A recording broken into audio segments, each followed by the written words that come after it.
Okay, so I wanted to do something a little bit different, something a bit more edited, something a bit more planned. However, illness got in the way, work got in the way. Altogether, things worked against me, so we're going to do it short form.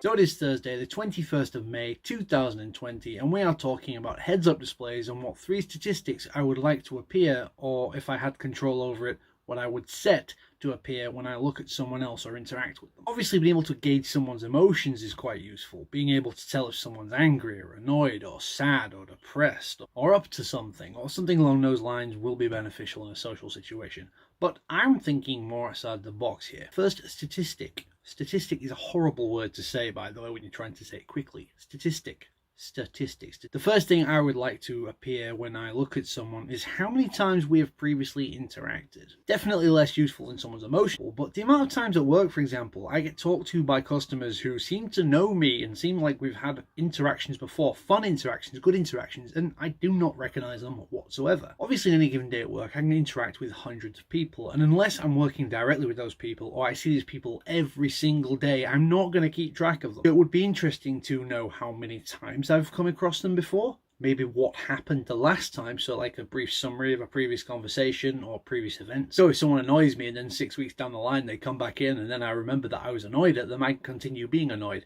That's just efficiency, people. So number of interactions and also a brief descriptor, which I'm going to just say is part of the original point. Second one is going to be more of a specific emotion, and that is stress levels. I would like to know, based on just looking at someone, how stressed or not stressed they are. Of course, stress can kind of rear its ugly head in many forms. It would just be a good thing to know because I can tell the way I talk to someone based on their stress levels. Like, I'm not going to have a laugh and a joke with someone who's really stressed and high strung. But I suppose there's an argument to be made that if you're working in customer service anyway, you treat everyone the same way. But inevitably, it never happens that way because you get rapport with certain people. But now is a fine example of how that would be good, because obviously with all that's going on at the minute, you don't know what people are going through or what other people around them are going through or what they've just experienced if they've had loss or something. You can't just look at someone and make a snap judgment based on, you look miserable, you look boring, you look really stupid. But of course, there are two schools of thought here. There's don't judge a book by its cover, or first impressions are everything. Sure, in theory, it would be nice to never make snap judgments about someone and wait till you've learned a little bit more about them before you actually decide on whether you like them or not based on the qualities you have discerned.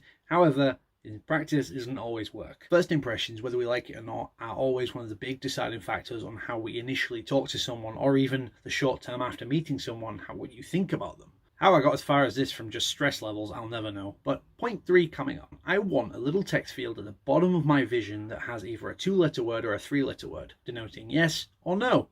Obviously, that's 2 and 3, not 3 and 2. And basically, that would relate to the question of, does this person appreciate puns? Because I guarantee you, if that answer is no, I'm going to use more of them. So there are 3 things I would like to appear on my heads-up display, if that were an option, to have a heads-up display, because it would be quite useful. Brendan, we'll see you tomorrow. Have a great day, and I will see you around.